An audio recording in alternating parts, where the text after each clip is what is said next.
Bonjour et bienvenue dans votre magazine Dionysien. Au menu cette semaine, une visite ministérielle, l'inauguration d'un outil de proximité à Saint-François et une exposition sur le camp de concentration de Mauthausen, sans oublier, en fin d'émission, votre agenda.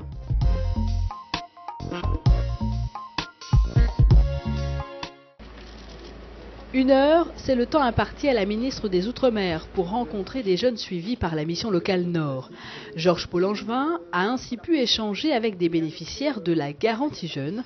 La Réunion fait partie depuis 2013 des 10 territoires pilotes pour le déploiement de ce dispositif. En fait, je suis dans la Garantie Jeunes depuis l'année dernière. Dany Waro fait partie de ceux qui ont remis le pied à l'étrier de la vie professionnelle grâce à cette mesure. En grande difficulté, sans diplôme ni qualification particulière, il avait à son actif quelques formations. La mission locale lui a alors proposé d'intégrer la Garantie Jeunes. Ce dispositif lui a permis d'obtenir une mise en situation professionnelle, une allocation mensuelle et un accompagnement personnalisé. La Garantie Jeunes, c'est un bon dispositif parce qu'en fin de compte, le bon conseiller, il est comme un moment où il apprend à marcher quand les petits, il a pour la main, il fait avant ça. Garantie Jeunes, emploi d'avenir ou encore CAECUI pour insérer les demandeurs d'emploi. La ville de Saint-Denis a à sa disposition un panel de dispositifs. Georges Paul-Angevin s'est rendu à Capab. C'est un outil d'accompagnement des porteurs de projets en économie sociale et solidaire mis en place par la municipalité. Non seulement on met des dispositifs en place, mais on a des élus qui s'en saisissent.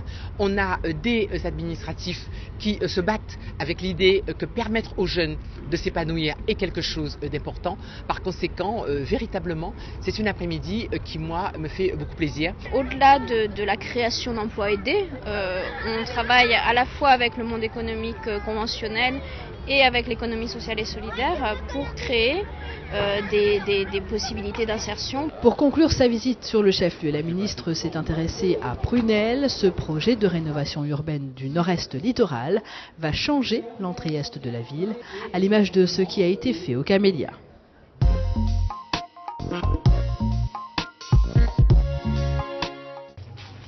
Un ruban pour un outil de proximité très attendu à Saint-François. Désormais, les habitants du secteur peuvent profiter des 140 mètres carrés de leur nouvelle supérette. Tous les produits de consommation courante y sont présents, tout comme un large choix de produits frais et bientôt un coin boucherie-charcuterie. Les gérants ont tenu à apporter d'autres services à leurs clients. Tout ce que les gens nous demandent, on essaie de le faire, quoi. La livraison à domicile, ticket de bus, le gaz. Les produits principaux sont là, donc très bonne initiative. Il avait vraiment besoin parce que, comme par rapport, on est obligé de descendre en bas pour lui faire les courses, mais là c'est bien. Cette supérette s'intègre à la toute nouvelle opération intitulée Au cœur des bambous. Courant du second trimestre 2015, une boulangerie et 2 micro-crèches viendront compléter l'offre de services. Les travaux, qui avaient débuté en juillet 2013, viennent de s'achever. Il y avait une contrainte de forte pente, on voit bien que le terrain est très pentu, donc c'est pour ça que le bâtiment est composé en fait de deux structures distinctes. Et on a voulu également que ce soit un bâtiment qui soit un repère fort au niveau architectural, c'est pour ça qu'il a cet aspect très travaillé. Créer une centralité dans ce bourg et contribuer ainsi à sa redynamisation sont les objectifs affichés de la ville de Saint-Denis. D'autres opérations de ce genre sont également en cours à Saint-Bernard et au Moufia.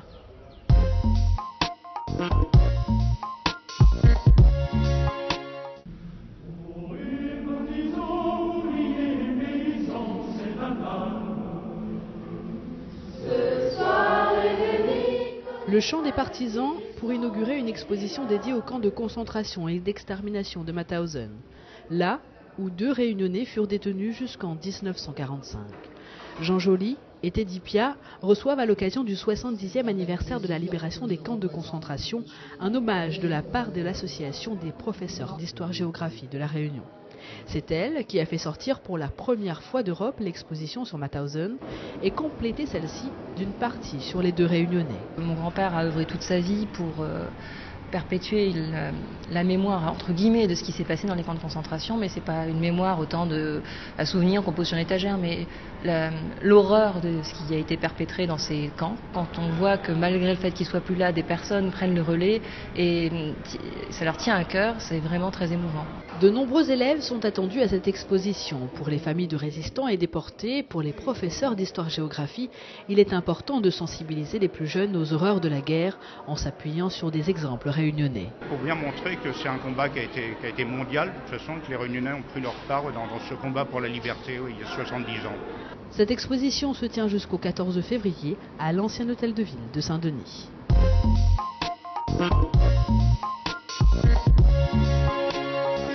Marmites Histoire revient et change de lieu pour cause de travaux à la médiathèque. Retrouvez-le ce vendredi 30 janvier à la bibliothèque de la Bretagne dès 18h30. Les inscriptions scolaires démarrent dans vos mairies annexes à partir du 2 février. Pour plus d'informations, rendez-vous sur le site de la ville www.saintdenis.re ou en contactant la DPEG au 02 62 30 86 00. Et puis l'ancien hôtel de ville accueille une exposition de Médecins sans frontières. Venez la découvrir du 3 au 7 février. Dionicité, c'est terminé pour aujourd'hui, à la semaine prochaine.